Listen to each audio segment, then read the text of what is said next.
Dominic Raab engaged in a fiery debate with BBC host Andrew Marr over the EU's intransigent position on fisheries and state aid in the Brexit negotiations, resulting with a stern message to Brussels by the Foreign Secretary.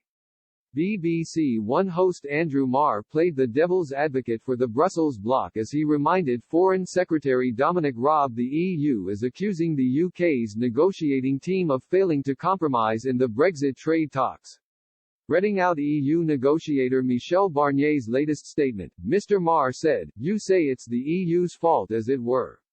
Michel Barnier says the UK has not shown any willingness to compromise on fisheries, has refused to engage on credible guarantees for open and fair competition.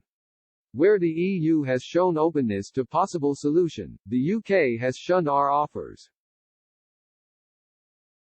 But Dominic Raab furiously hit back, so just factually, on the question of open and fair competition we've agreed to sign up to what Canada did and other countries who negotiated a free trade agreement with the EU.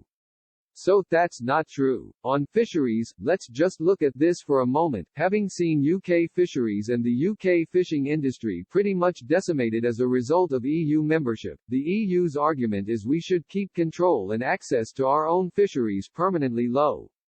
That can't be right, Andrew. He added, so look, we want a deal. The arm of friendship and goodwill is outstanding.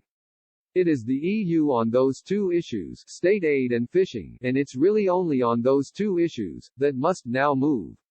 He added that control over state aid rules, the other sticking point in the talks, was an absolutely critical element of policy making and that UK politicians should be responsible for it in the future. The Foreign Secretary said the UK would prefer to strike a deal but insisted many unilateral agreements could be struck to keep borders open and mitigate the impact on trade.